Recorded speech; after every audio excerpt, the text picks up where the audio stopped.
Yo, yo, yo, what's up? What's up? What's up? What's up? What's up? What's up, guys? What's going on? I'm sorry I'm late. I'm still kind of getting, I don't know if used to is the right word, but yeah. So, trying to stay faithful to these recordings and keep my chops fresh, I guess you could say. So that's the deal. That's good like that. All right, that looks really good. That looks way better. I think I want it like this, perhaps. Maybe like this. Yeah, there we go. It's better. So yeah, I hope everyone is good. Just been working on this Heroes lecture. As you might know, this is my 10th version, so just want to get it to a place where it's respectable, somewhat respectable and coherent, hopefully.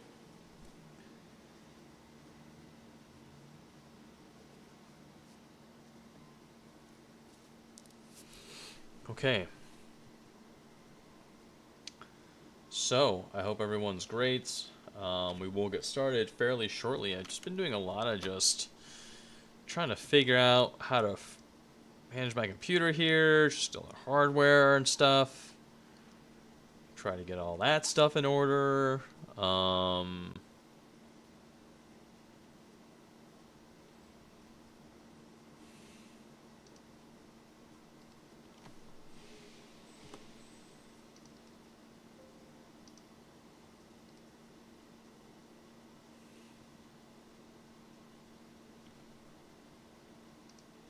wonder where all these are here.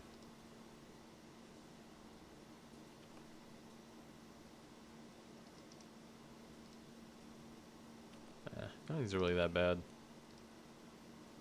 Just kind of going through all this here, see what the deal is. What? Probably Windows is the big one.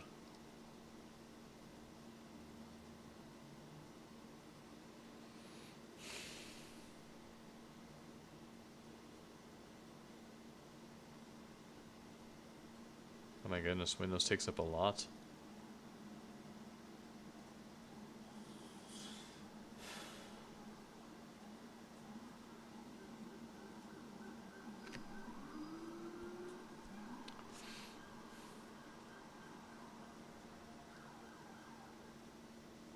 Well, man, that's taking up a lot of space, man.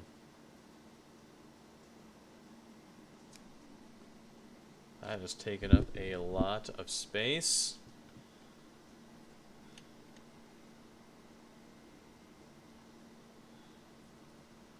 I just want to know where all this stuff is coming from, you know?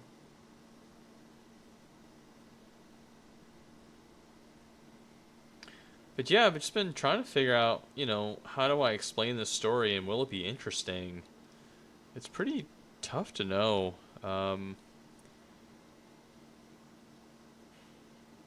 wow, this is a lot here. Where the hell is this coming from? Okay, how about this one? Okay, I didn't think so. What about this one? Okay, so this is really the one.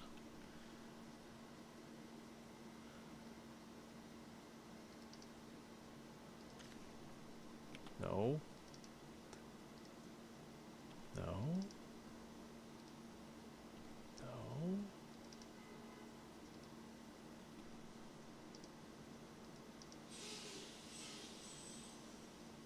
App data. Holy shit. Oh, wow. Discord, what's going on here? It's almost nothing. Steam, what's this? Well, you might as well crush it.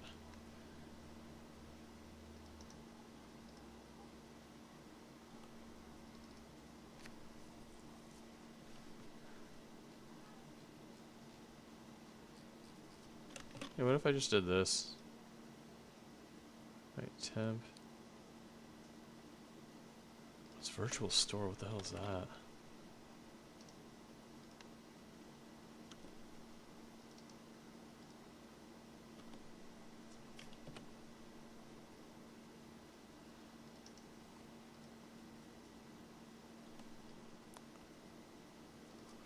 Destroy that. Destroy that.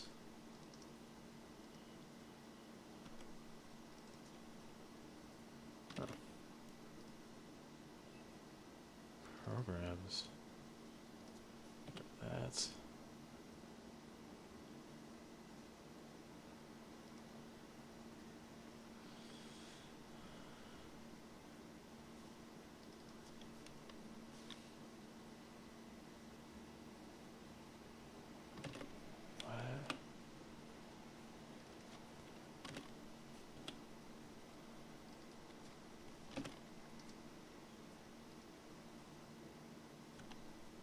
Probably getting a little distracted here, but... Oh, yeah.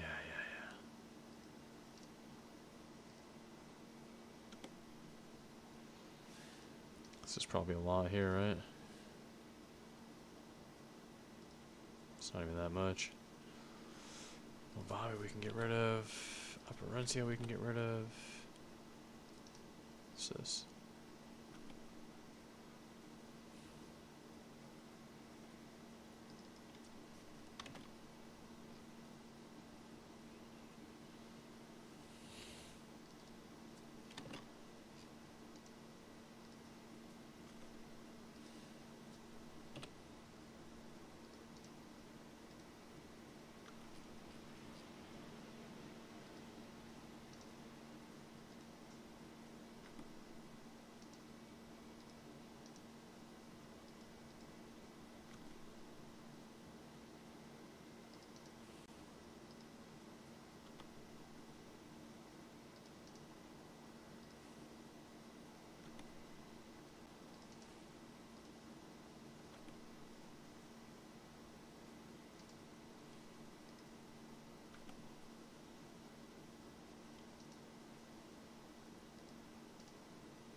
Dude, that is so much.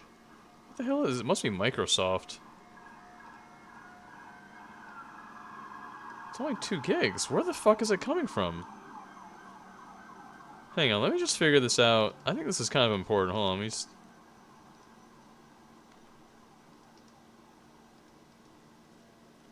Let's just get rid of that. That's stupid. Alright, I'm gonna spend 7 more minutes on this.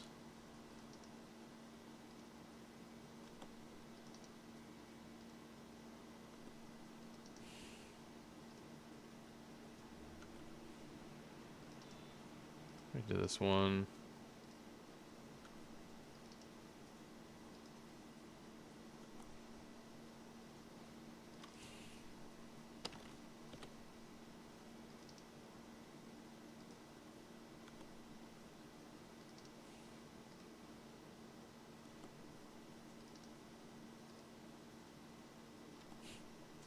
What is this? Okay, okay.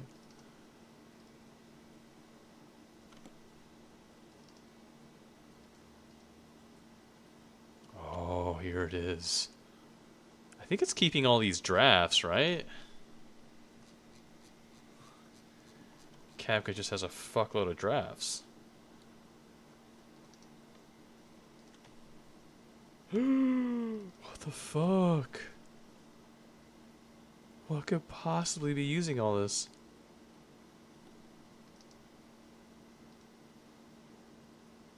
It's the cache.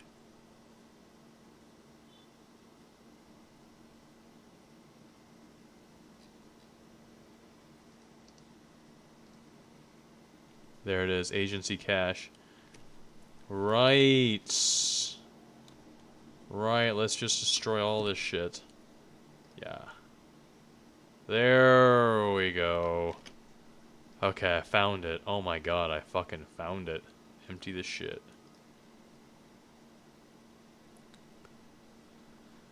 Oh, alright, where are we at now? 70 gigs. Alright, that was it. Oh my god, that was... Okay, anyways.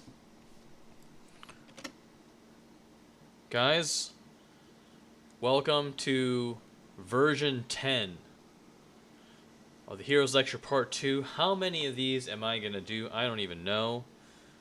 I just want to make this thing presentable. And we're still evolving, so hopefully you enjoy. Sorry about this.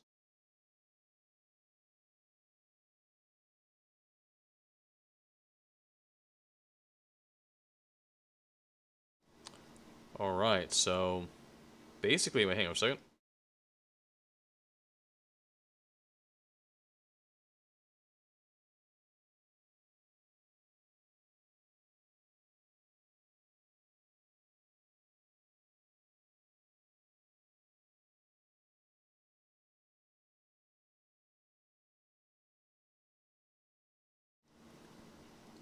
Alright, version 10 of the Heroes Lecture. This is part 2, version 10 of part 2, I should say. So we did a part 1, which I'm definitely going to redo. But version 2, or part 2. So in part 1, we talked about this phenomenon called the hero's journey. And it's basically, we'll recap it here. So the hero's journey is Joseph Campbell's thesis that there exists in the world a grand narrative. A narrative that's universal. He took a survey of multiple myths and religions from around the world, and he identified consistent narrative patterns. These were patterns, narrative structures that were common throughout multiple cultures, all the stories that they told. This is across all of history, 7,000 years ago, right up until today, the modern era. And he took all those patterns and arranged them into a master narrative. And he called this mankind's one great story. And he really did that to try to engage this postmodern angst. That we have so many stories, so many religions. Everyone's got their own little version of the truth. How do we know which one is correct? Hold on.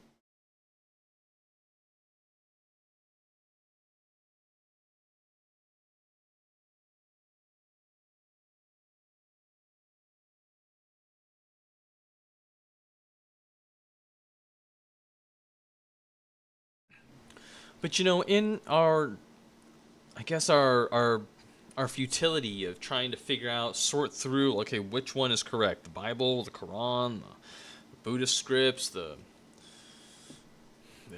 Hindu books that I can't really pronounce. How do we decide, right? We have all these different versions of the truth.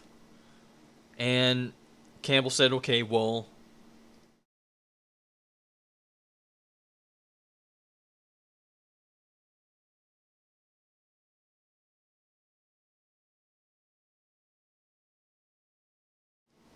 but hidden in all that despair is kind of we kind of come up with, hidden in that despair is kind of this, emerges actually some sense of what the truth should be. And the truth should be a story that's accessible to everyone, right? In our despair of saying I don't know which one is the truth, what we're really saying is that if there is a truth, then it should be a story that's consistent across all of humanity. It shouldn't just favor one culture over another. Probably. I think we've all decided that it shouldn't come down to like your eternal salvation, shall we say, should not come down to factors that you couldn't control. You just happen to be born in this country and that's why you're not Muslim. Or you were born in this era and that's why you're not Christian. The truth, in our despair, we sort of implicitly decided that the shape of the truth should be something that's universal. And that's what Campbell tried to engage. That's why he surveyed all these different myths, and he said, look, this is a story that we all tell. And so that's one criteria of the truth. And I think also implied in our search, in the despair of our search, is that whatever the truth is, it should be something that's admirable, that's somehow ennobling, and that's grandiose in scope. For example, you wouldn't necessarily believe a story that says like, oh, the whole purpose of mankind is to just save up for retirement and then die. Like, for example, that's probably not on its own the story that will define us. And so Campbell put together the narrative that he discovered was something that was grandiose. And so in this, I guess, narrative structure, you could call it almost like a summary or a meta structure that combines all the different wisdom traditions together, that in this summary is in fact a grand story, a narrative that's grand in scope. And in some sense, it kind of seeks to define what that is. So I want to talk about a little bit about what that narrative is, and then ways in which we can try to validate this. How do we know this is actually true? So it's a sociological survey. You know, if it's really true, shouldn't it be evident across multiple disciplines, across multiple forms of analysis, ways of thinking, ways of observing the world?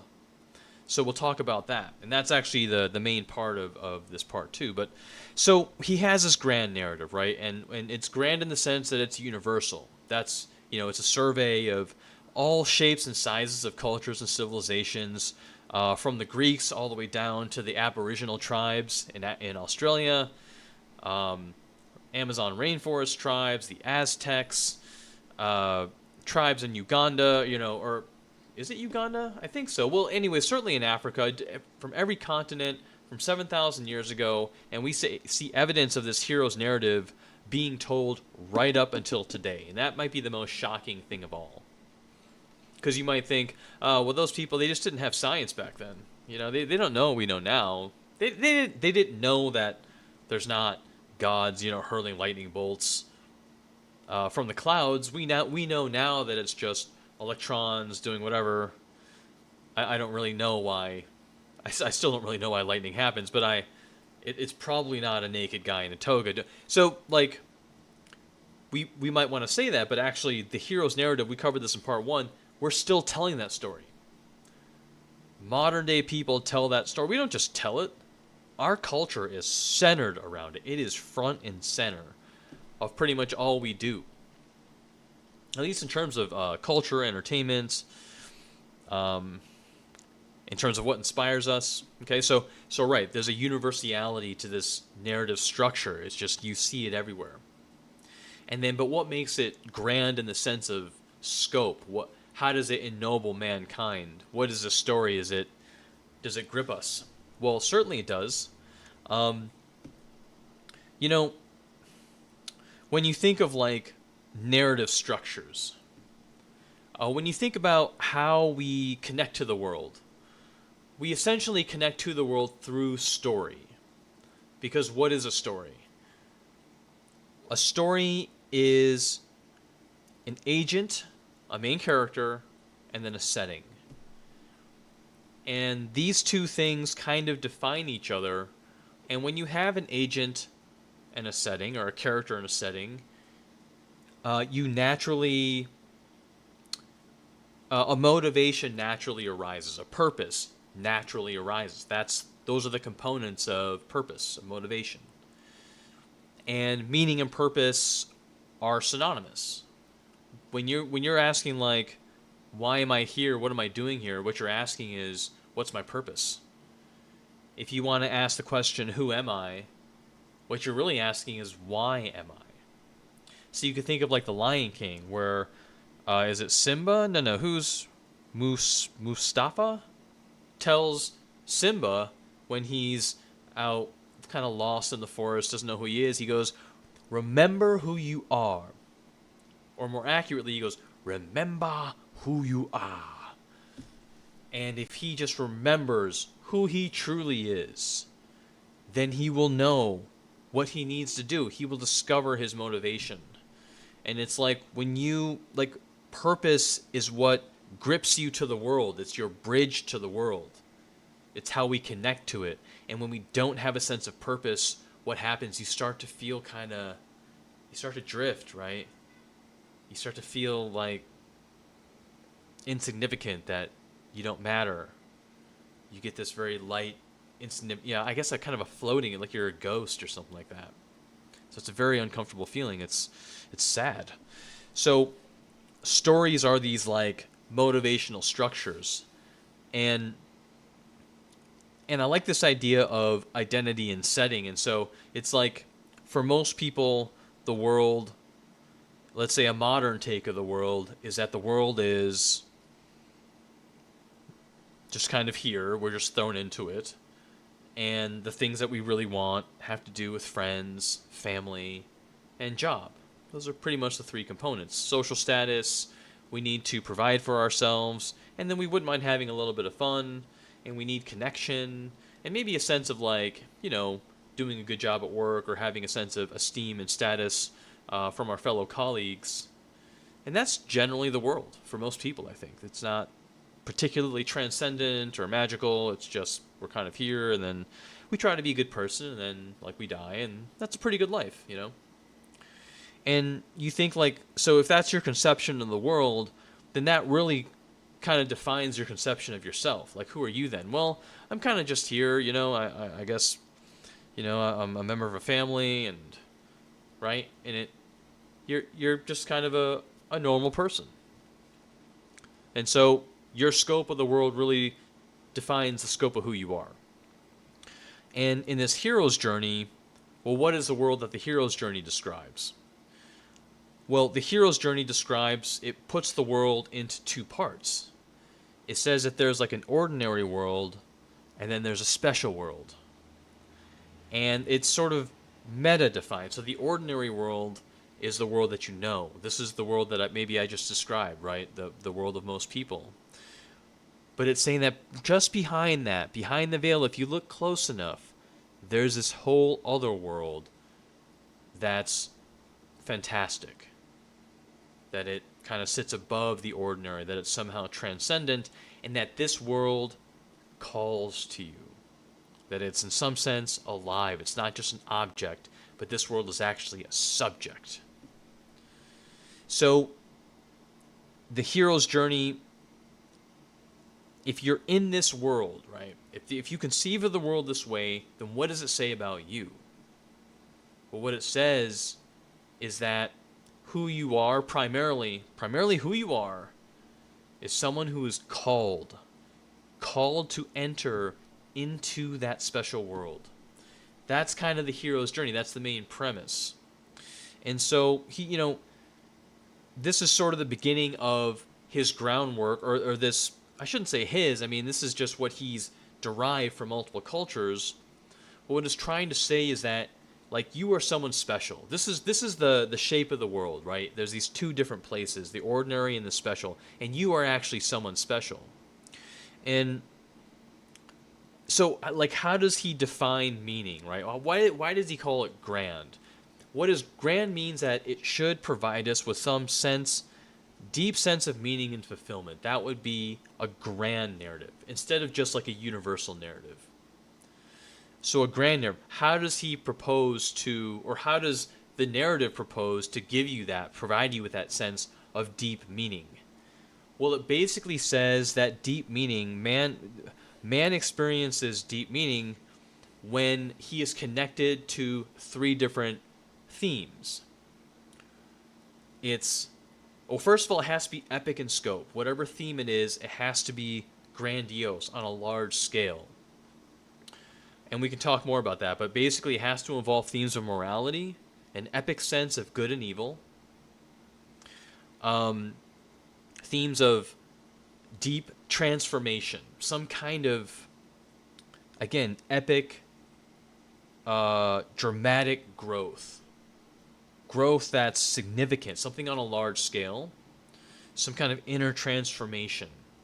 And then from that transformation, a connection to the divine realm, some kind of connection to transcendence.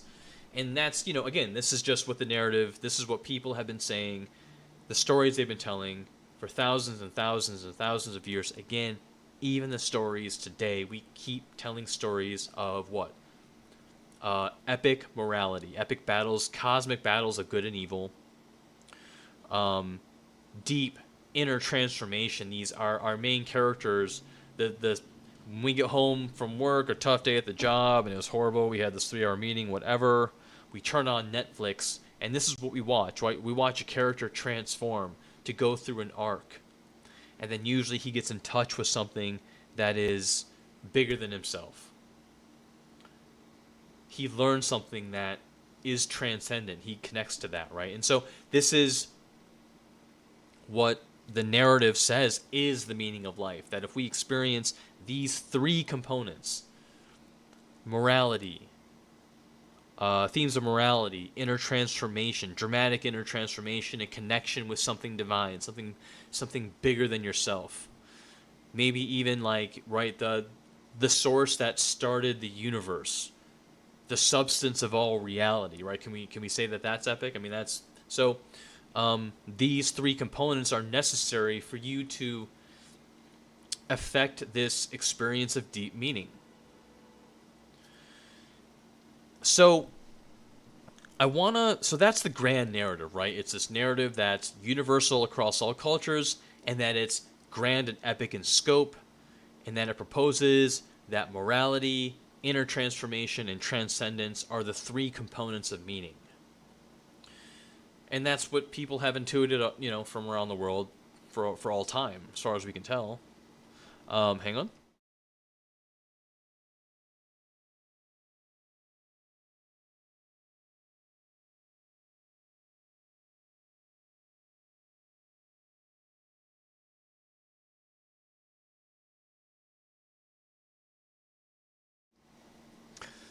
So I want to talk a little bit about narrative in general, and then a little bit more about the scope or the arc of the hero's journey, and then get into different ways we can try to analyze the hero's journey and really try to validate it. Like, is this just a bunch of fairy tales, a bunch of wishful thinking, or can we try to cross-reference this using different domains of study? Not just the sociological, because in a sense, or maybe specifically that Joseph Campbell, his research is inherently sociological. It's just a survey of multiple cultures across, thousands of years to determine, okay, well, what could possibly be, what's actually true here?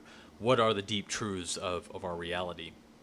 So it's a grand narrative, right? And so why is it that a narrative is what communicates that deep sense of meaning? Why does it have to be in the shape of a narrative?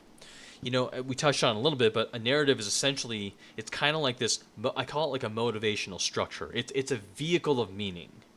And when you think of meaning, it comprises actually of two components. I mean, on a very technical level, meaning would be, it's deeply associated with purpose. Because really when you're saying what's the meaning of life, it's kind of like what's the purpose of life. I think those are basically synonymous. And the reason why purpose is such a great summary of meaning, or a communicator of meaning, is because purpose involves two components. It necessarily involves the actor, the agent, and then that's the person who has the purpose, but then that purpose has to take place in a setting. It has to take place in a world.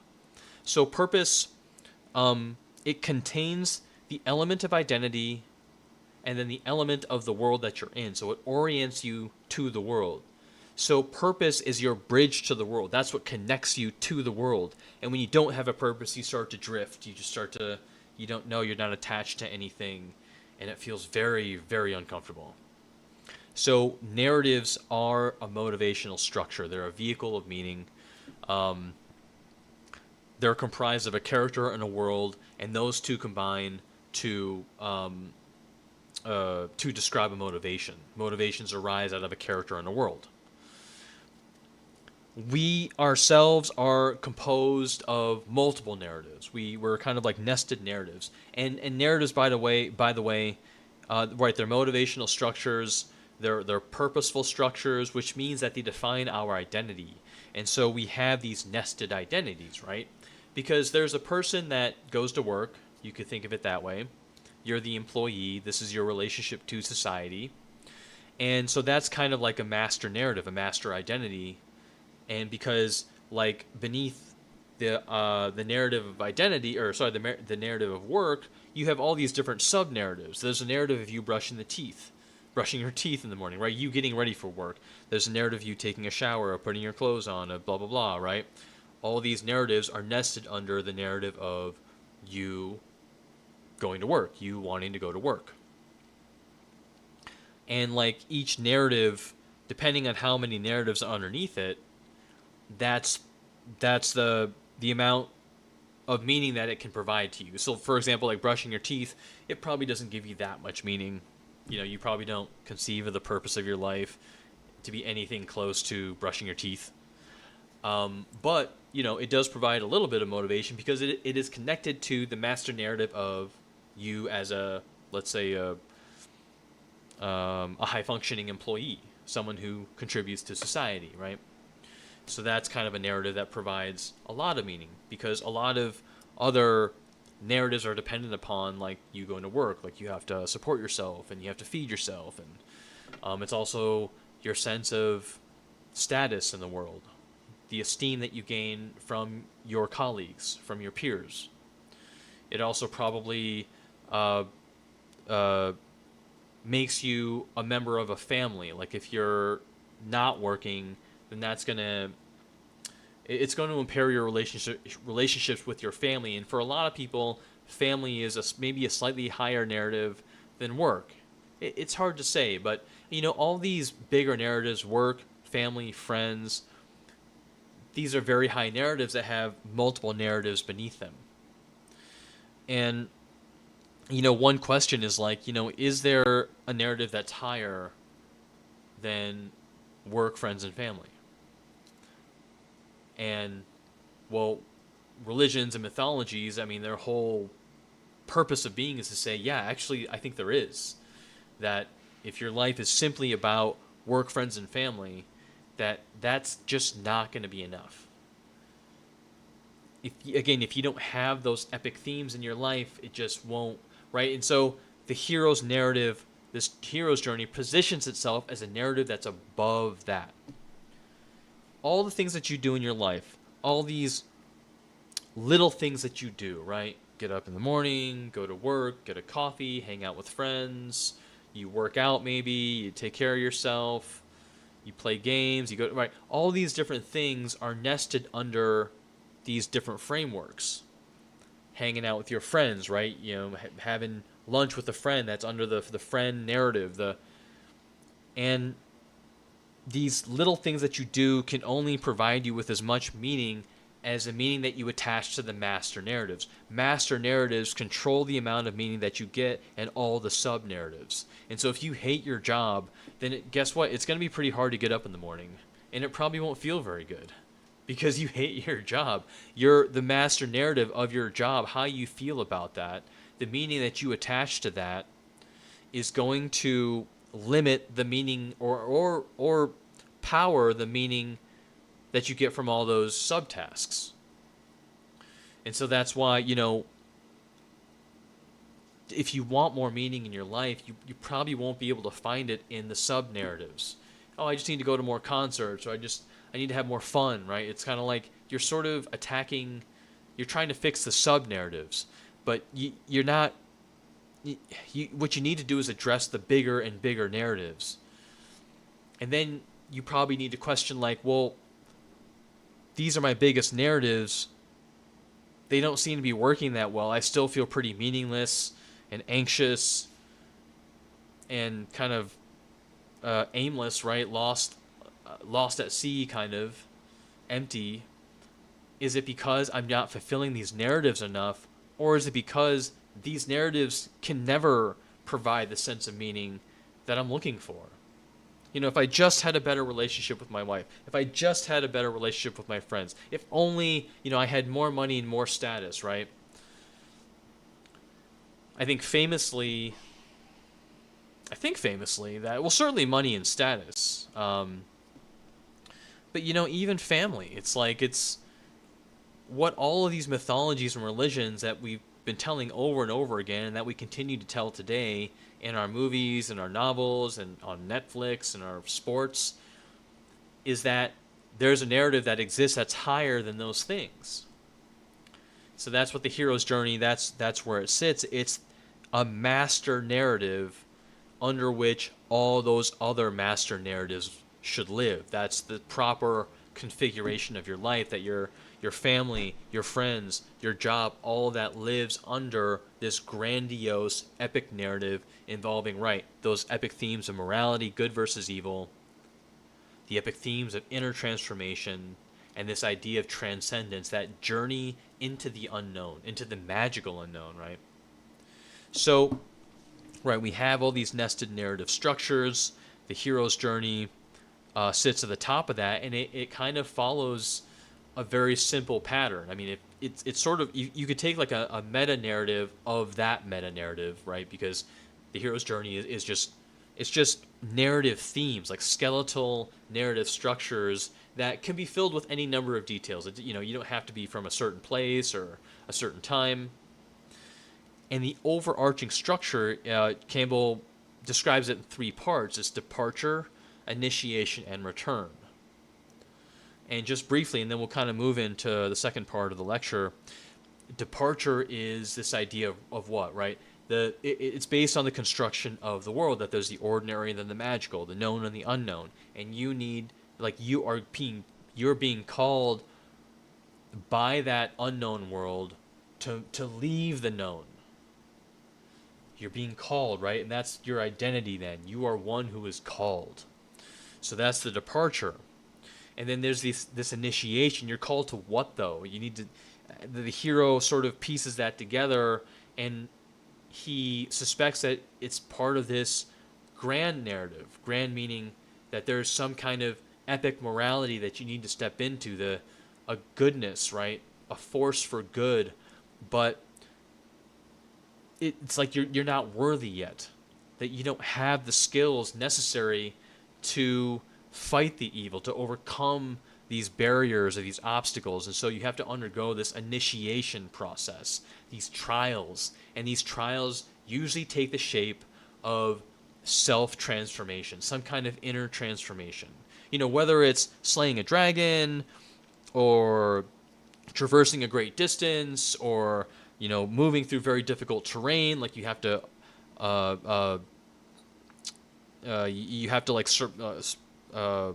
surpass these different obstacles. There's terror on one side and then famine on the other. Like, you must weave through between those, right?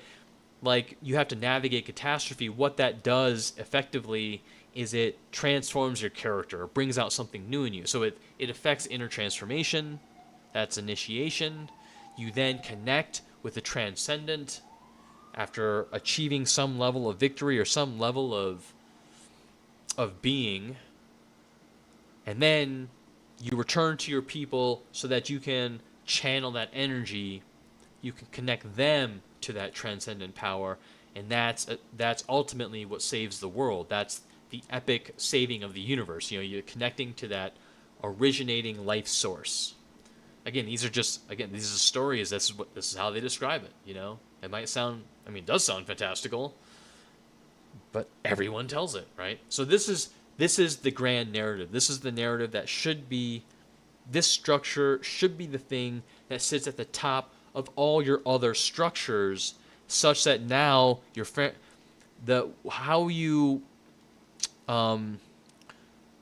like your journey with your friends, your narrative with your friends, with your family, with your job, are all in service to or subordinated to this overarching narrative structure. And they are thereby infused with the meaning that comes from this hero's journey structure. So that's sort of the architecture of how the hero's journey proposes to fit in your life. Okay, so that's Joseph Campbell's hero's journey. And it sounds pretty cool, doesn't it? Like, wouldn't that be nice if you were called into this fantastic world and you, like, go through all these different battles and crazy, like, kung fu tests, and then you become like Kung Fu Panda, this elevated being of power, and you vanquish an enemy and then connect with this transcendent power where you can then save your people. I mean, it sounds like too good to be true, except that, again, this is the story that everyone seems to be telling. So anyways, is it true, right? Is this like for real, or is this just like, what the hell are we doing? Is this just like, Twilight, or I don't know, is this just a Harry Potter movie, or what's going on here? So how can we validate this theory? How do we know that this thing is true? Does it exist in other disciplines of study? How about other domains of knowledge? How about domains of knowledge that we trust, that are maybe just a little bit more, you could say rigorous than just a sociological survey, than just stories that people tell? The hero's journey is ultimately about man's highest purpose, right? That this highest purpose is what provides the deepest sense of meaning and fulfillment. And so then you could say, well, if this is our purpose, right? I mean, what other domains of study discuss our purpose? Well, you could say our physiology, biology does, right? What's the purpose of an organism? How do organisms adapt to their environment? Adaptation is just another way of saying purpose. Or adaptation is the fulfillment of a purpose, the purpose to survive and prosper and, I guess, propagate. And so it's like, okay, well, that's not a bad place to look if we're trying to cross-reference, cross-validate the potential validity of this theory, right? This hero's journey theory, that this is the highest purpose of mankind. This is like the shape of the universe, essentially. Does our physiology support this notion, or do we see evidence of it somewhere? So we're going to tiptoe into that. We're going to try to explore, is there some kind of evidence of the hero's journey within our physiology? Can we find it there? And, of course, like, if we're looking for something, maybe we'll find it, but, it might be interesting. And so, yeah, that's what we're going to talk about. How do we see the hero's journey evident within our own physiology? Well, the first thing we can say is that narrative is essentially how our physiology coordinates itself. So let's talk about that. When it comes to adaptation, right? When it comes to like sort of the macro picture of how we coordinate ourselves with the world, because that's what survival is. It's the successful coordination of yourself with the world for the fulfillment of your goals, for the acquisition of the resources necessary to survive, even prosper, and then propagate, I guess, if you were to say that's the main goal of an organism. And so it's like, well, how do we do that? How does the human do that? And if you want to look at it in terms of that, you can break down our physiology basically into two parts. That it's pretty much mind and body. You could say it's voluntary and involuntary. Those are the two essential pieces of how we're made up. And this duality. So we operate out of a duality. Technically speaking, physiologically, we operate basically out of a duality, and this duality is pretty well documented. Like it's been written about, it's been well storied, movies are written about it, novels, right? Mind, body. People even go so far as to say, like, this is a reflection of the universe, that the universe operates in a duality. Chaos and order, right? This is order, this is chaos, right? Voluntary, involuntary. Male, female, masculine, feminine. You could say heaven and earth, right? There's all these very epic, grandiose descriptions of this duality, and for our purposes, voluntary and involuntary will do. Now, specifically, what do we mean by that? Well, voluntary refers to it basically refers to a very specific part of our brain. It's the frontal lobes. You probably know this, the prefrontal cortex.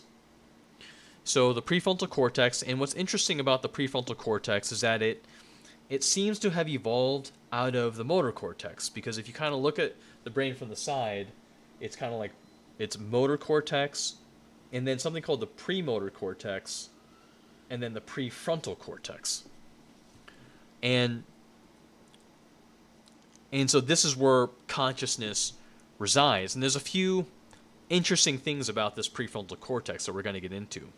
The first thing to note about the prefrontal cortex is that, again, it kind of evolved out of this motor cortex. And the motor cortex is where we store all of our like encoded movement commands. We store sequences of movements coded by neurons in patterns, and then we just run those patterns. So like when you walk, you're not like thinking left foot, right foot, like it just runs on its own, right? We ballistically execute them, I think.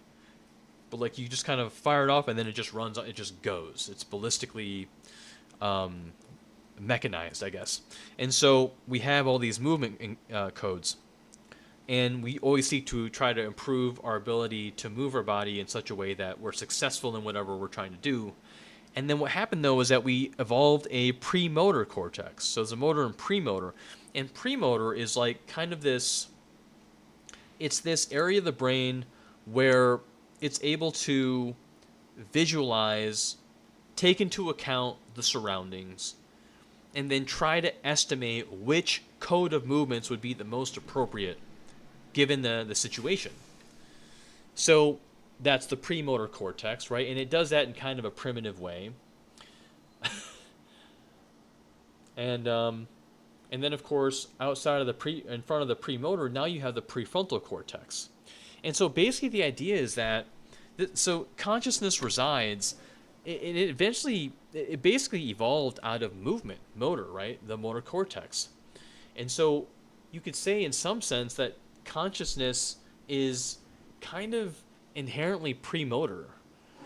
That the purpose of consciousness was so that we could fully optimize, select, optimize, prioritize, improve the resulting final movements that we enact in the world. And, there's a number of good reasons for that. I mean, one of them is like, movement is very costly. It's resource intensive. And it's also really risky. Like if you perform the wrong movement or you don't perform the proper movement correctly, you could die, right? If you're running from a predator and you trip over a stick, like, you didn't coordinate that movement very well. I guess you're dead now, Or it's like if you're trying to forage for food and you think you should go north when the food is really south, well, now you spend all these resources so that your potential for action has been diminished. And also, now you need even more energy to get to the food, right? So all of these devices have evolved so that your resulting movement choices will be the most optimal. So it's kind of interesting to think about. Consciousness is essentially premotor, like it's a premotor device, and so like a lot of how we evaluate our situation or our sense of well-being is kind of like mediated through a lens of movement. And basically, when we feel good, generally that's because we have this sense of forward motion. So if we're making our way through the world, we're working our way towards a promotion, or we're taking a trip towards a concert we've always been wanting to see, or like I'm on a third date with this girl that I've been checking out or been admiring for years, all of those are conceived as forward motion. We're moving towards or getting closer to the acquisition of a sought-after goal. We're built essentially on a platform of movement. So that's the first thing to note about consciousness. The second thing to note is that the prefrontal is it's like an orchestrative structure. It's you could say it's non-modular. So like there's parts of the brain that they're kind of like they perform a monofunction. So for example, facial recognition, that particular area of the brain is generally thought of as, it's meant to recognize faces. There's really not that much else to it in some sense.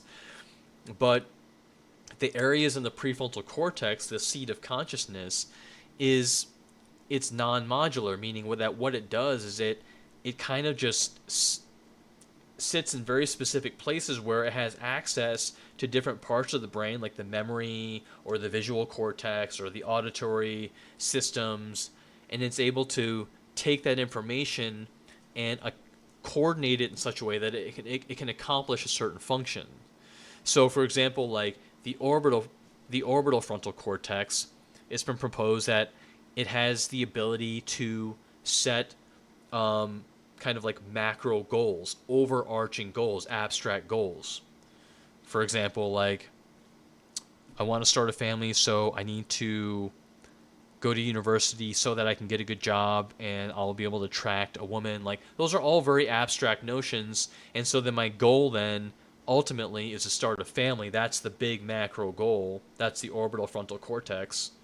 And then downstream of that comes these sub goals. You can think of them as sub narratives, where in I think the dorsolateral prefrontal cortex, the dorsolateral cortex, particularly the left side, is the cortex that says, okay, well those are the goals. Okay, well here's a string of rules and commands that you'll likely need to accomplish in order to eventually reach that larger macro goal. And so the prefrontal cortex is arranged again according to an action structure, a movement structure, and they call it like an action hierarchy. And so like the main plot of the story, the big plot, the grandiose plot, is conceived, let's say, in the orbital frontal cortex. I'm obviously kind of simplifying, and then downstream, that's the top of the action hierarchy, and then just below that are going to be the sub goals, which let's say is arranged by the dorsolateral frontal cortex, which then breaks it down into a number of rules. Again, all the while accessing all these different sensory organs in the brain, particularly memory, and then particularly your senses. So that's voluntary. Like this is what you are consciously aware of. This is how you move yourself intentionally through the world. And then the body is going to be all those things that operate below consciousness and that report into consciousness. Hang on here.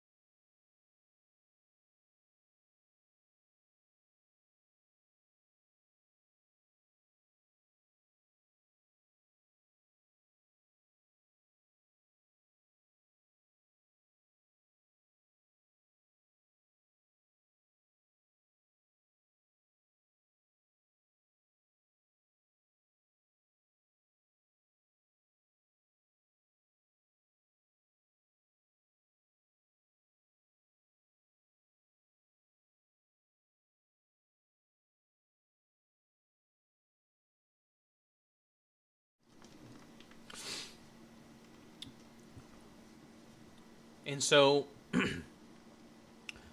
these are the multiple ways in which your prefrontal, right, again, it's non-modular. Your prefrontal is able to generate the information or coordinate the information necessary for you to understand what goals you should set, what rules you need to set, what policy actions. Like a policy could be if the crosswalk is red, if it says don't walk, then I shouldn't walk. If it says walk, then I should walk, right? These are different policies, conditional rules. And then you can extrapolate that like, 100-fold. If I take mathematics and physics, then that will make it more likely that I'll be able to get into a pre-med program, or right, these are different policy actions.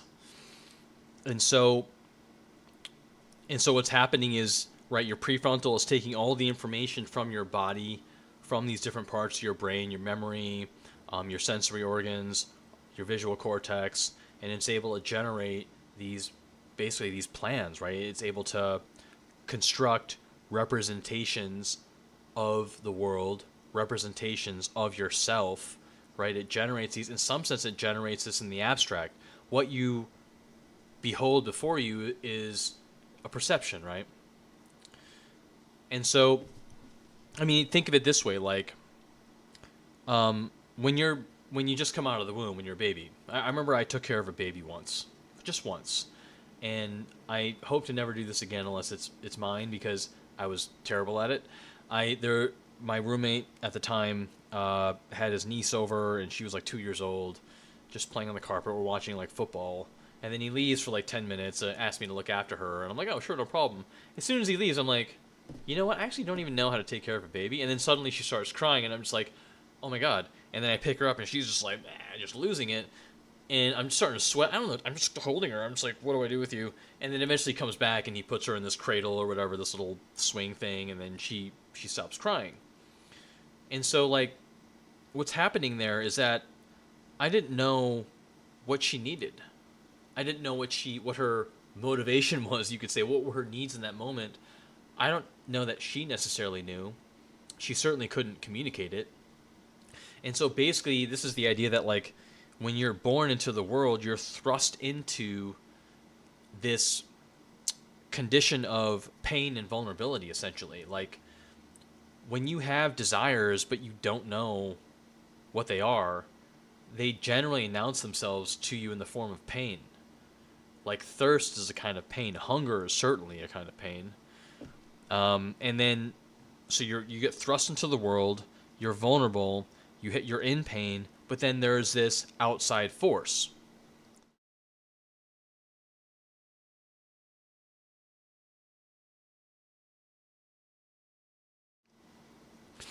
Your mother takes you into her arms, and then she holds you, and then you experience this relief of pain, this sense of bliss, fulfillment.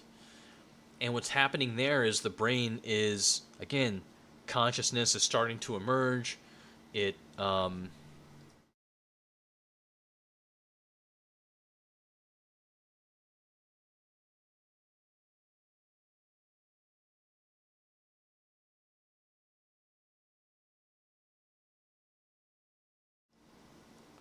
consciousness is starting to emerge, and it's encountering pain, and this it, it's it goes through this iterative process of pain and then relief, pain and then relief, and it's beginning to build this map, right? This map of like this pain was relieved by this sensation, and so it's trying to map, if I want to relieve this pain, then I need to get this particular, right? And then so it's all of your senses are trying to figure out how to deal with the pain.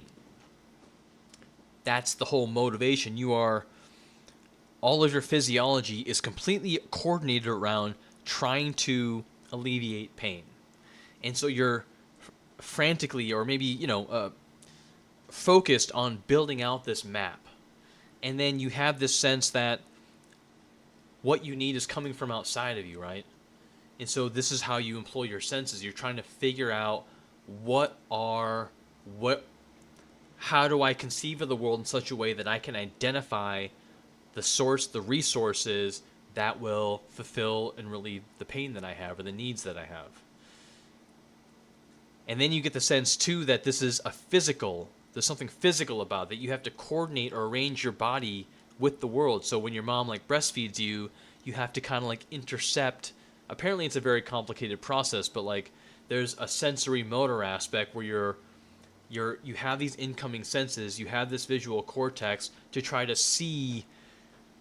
it's kind of awkward, but try to see how this is happening, the shapes that are coming at you, like this game of Airplane when they have the spoon, and right, that's we map out the world through the sense of play.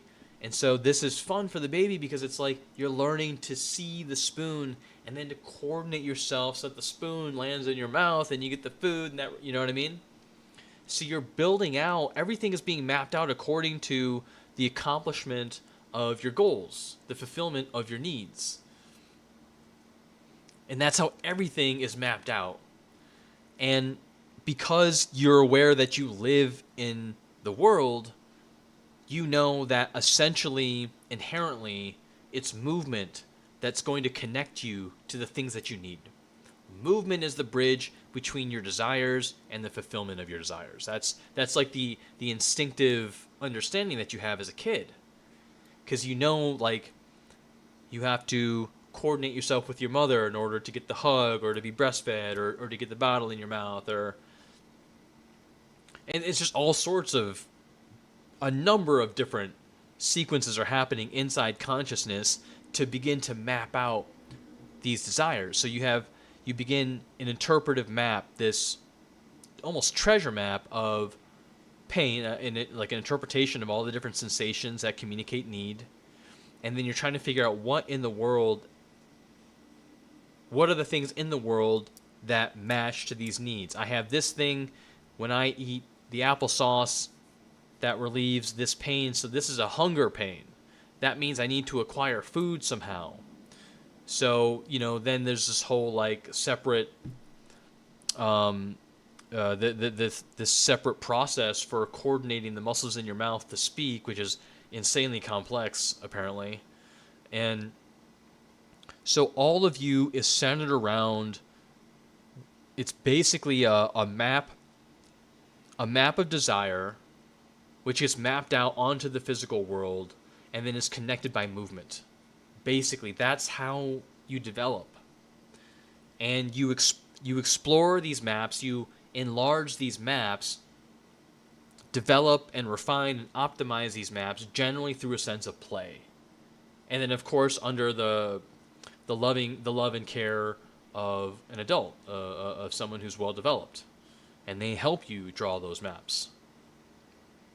Sometimes those maps can become very distorted if like we all have a slightly distorted map in how we interact with people. But anyways, the basic premise is that you're building this internal representation of yourself. You have this map of the world arranged, your visual cortex arranged such that you can identify the objects of your desire and that you can kind of play matchmaker, coordinate your desire map with the map of the world. You're trying to find what do you need in here out there, and it's reciprocal. How you conceive of the world generally dictates how you conceive of yourself. Like if you're getting food, now you're hungry, like hunger matches to the food. But if what you desire, you can't find it in the world, then that there's like this kind of push and pull with how you conceive of the world and how you conceive of yourself. So anyways, you're building these two maps. And basically that's right. What are you doing there? That's a story. The internal representation of yourself and the internal representation of the map of the world. This is the main character. This is the world that you're in. And then you're building these motivations, these action sequences that's going to bring you to your desire. That's going to bring you the objects of your desire. So your purpose is connecting you with the world. It's figuratively, literally, purpose is what's driving your visual cortex to arrange the world into definable shapes. And the discernment of shapes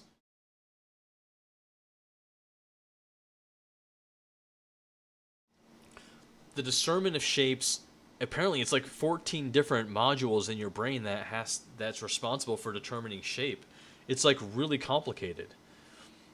And if you heal a person that's been born blind, like they still can't see shapes because their visual cortex has not been trained to like arrange it into distinguishable objects, into physical objects, such that you can both identify and also navigate a path towards those objects in the world that you need to fulfill your desires. So essentially, like, story, narrative, purpose is what guides your entire physiology. Because your ability to identify, prioritize, and then construct an action sequence to acquire your desires and needs determines your adaptability to the world. Again, you have to identify the needs, prioritize the needs, and then come up with the right sequence of actions over the course of time in order to acquire those needs in the correct order at the right time. That's a story. That's a story. That's your motivation. That's the plot of the story. And then consciousness is responsible, right? It takes all of this information and arranges it into a coherent structure, into sort of like a unified whole, such that you're able to navigate through it.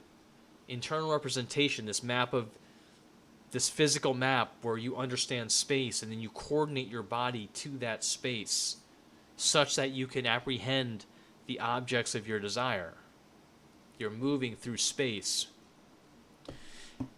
And then mapping is pretty difficult because, some of the lower stuff is pretty easy. It's like if I'm hungry, well, I should eat a pizza. Like that's pretty basic, right? That's just a mechanical function. But what if you are well fed and you feel empty inside? You feel anxious inside. You don't know why. Maybe you have a good relationship with your family, or your job's kind of good enough, or you can't really identify any one particular thing. It just feels kind of blah. It's like, this is like the journey of man, right? This is the situation that we're in. The higher up you go on like Maslow's pyramid, I guess you could say, the higher the narrative, the more difficult it is. It's just more difficult to figure out that map. And so that's why we're kind of on this search. So basically, like, just to say that narrative sits at the center of our physiology. It is the vehicle for adaptation. Stories, even though they're really fun and entertaining, technically speaking, stories are the way that our physiology coordinates itself. It's centered around a purpose. Again, purpose is how we connect to the world. What does that mean? It's how we get food. It's how we get water. It's how we form bonds with the members of our community such that we are protected and safe, and that we can have access to resources that we wouldn't have had or would have been very difficult to acquire on our own. All of our processes, and again, the visual field is the best example. Like, all of it's completely anchored around purpose. And purpose is a narrative. That you can't have purpose without a narrative, because purpose implies identity and world. That's a story. And then the narrative is the enactment of that purpose. Now, what's really cool is that the prefrontal cortex, right, it generates these internal representations. Now it can generate multiple versions of yourself. That's why this thing has just grown out. Like it's like this really awesome virtual reality machine where it's able to envision multiple different action sequences, multiple plans. You could think of it like it's envisioning different futures. Story is kind of like it's a potential future. It's like a particular it's like a time structure where it shows someone moving through time in a certain way and then the resulting consequences. How did it work out for this person? This person thought, well, if I just got that amazing job at the investment bank, that would fulfill my deepest needs. And if I end up doing a lot of cocaine and whatever, live this lifestyle, this will give me that deep sense of meaning and fulfillment. And then it's like, okay, well, how did that story go? Or if I just marry this one girl, or right, there's all these different stories about how people have these, that they're a character, they're in this world, their conception of the world, and then they have these motivations, and it's like, well, how do they go about fulfilling that motivation? How do they fulfill that need? Did they identify the object to need bridge properly? Did the thing that they want actually fulfill them? And then it's like, what was the transformation that happened to this character as he pursued this particular sequence of actions in this particular order? And what's also really cool, like, so we can do that for ourselves. It's like, in a simple example, it's like, well, how do I get to the donut shop? And you think, well, if I take the bus, or if I walk, or if I take the train, right? And you're kind of like playing all these different scenarios in your head. And what's interesting is that when you're doing that, the parts of your brain that light up as if you were doing it light up when you imagine yourself doing it. So that's why when you're watching a movie, for example, when you're watching someone do something, you kind of have these weird tickle, like as if you're doing it. You feel like you're doing it. That's because, in a sort of technical way, your brain can't differentiate between narrative and reality. Like, that's how immersed it is in different narratives, because it understands that the better it can simulate the experience, the more accurate the the predictive model will be. Like, the more accurate the consequence, or like its mapping of the consequences will be more accurate. And then we go through this process of saying, well, that story is not very realistic, or that doesn't seem like a very good story, that if this person got $1 million and they were so fulfilled and happy just by the money, and it's like, that doesn't seem like that's like the subject of every like rap video in some sense. It's like, I have a friend who, God bless him, like, he pretty much, I just swear, he saw a music video and then he decided that, okay, my life should be that music video. And so he's one of these fortunate, I guess, people that, like, he doesn't work that much. He makes a ton of money, and so like he races cars for a hobby, and then he like just sleeps around with all these women, and he's kind of like this James Bond, but he's not actually saving the world. He's just doing all the James Bond stuff, having fun, and that's kind of his narrative, right? He's decided that that's what's gonna fulfill him. And anyway, so yeah, we all have these different stories that we have. We all have these different stories in our head that we sort of live by, and then sometimes they work, and then sometimes they don't. And so this is all just to say that, like, our physiology is actually centered around narrative, and so it does make sense then that there's probably some narrative structure that might be the most fulfilling, because we understand that we're built of nested narratives, right? And different narratives, generally defined by their scope, the scope of the narrative is what determines like the meaning that you get from it. And so, like, brushing your teeth only gives you so much meaning, or eating pizza only gives you so much meaning, but meeting with friends, that certainly gives you a sense of meaning. And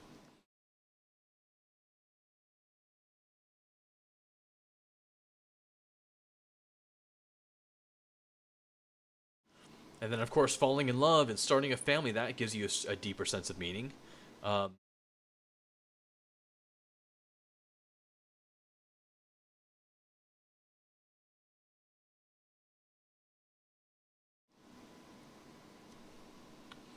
and then you think, okay, well, what if I got everything I wanted, but I still don't?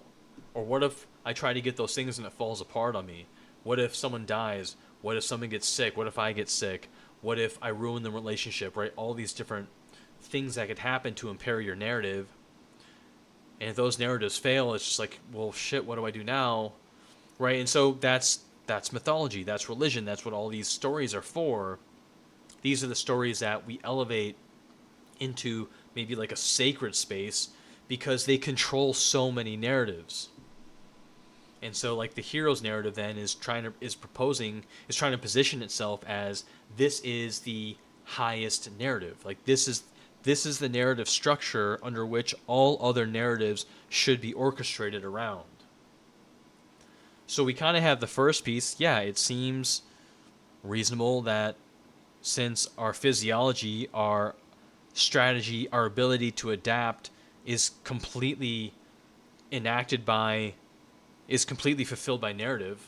Like, the entire strategy is narrative is the only way in which we're able to survive. Well, then the next question is, well, what's the highest narrative? What's the narrative that optimizes our entire physiology such that we are the most successful in the world, that we move through the world in the most adaptive, most prosperous way? And you could define that. The most prosperous way is defined by the amount of meaning that you feel throughout your life. So then meaning is the definition. I mean, maybe we can agree on that. Meaning and fulfillment. Whoever however you can get the most meaning and fulfillment defines is what says or defines how successful you are in the world. That if you even if you get $1 million and marry that beautiful girl and have beautiful kids and all this stuff, but if you feel empty inside, you didn't really adapt that well. At the end of the day, you didn't really adapt that well. The guy who's poor and alone, who is excited and deeply fulfilled and satisfied with his life, actually probably won. He adapted better to the world than you did. So it's kind of definitional, but I think we can sort of agree that meaning and fulfillment is a good barometer for how well we're adapting. And so it's like, okay, well, is the hero's narrative adaptive? Does it actually provide a sense of meaning and fulfillment? Okay, well, that will be something that we should look at next. Thanks for listening. All right, guys.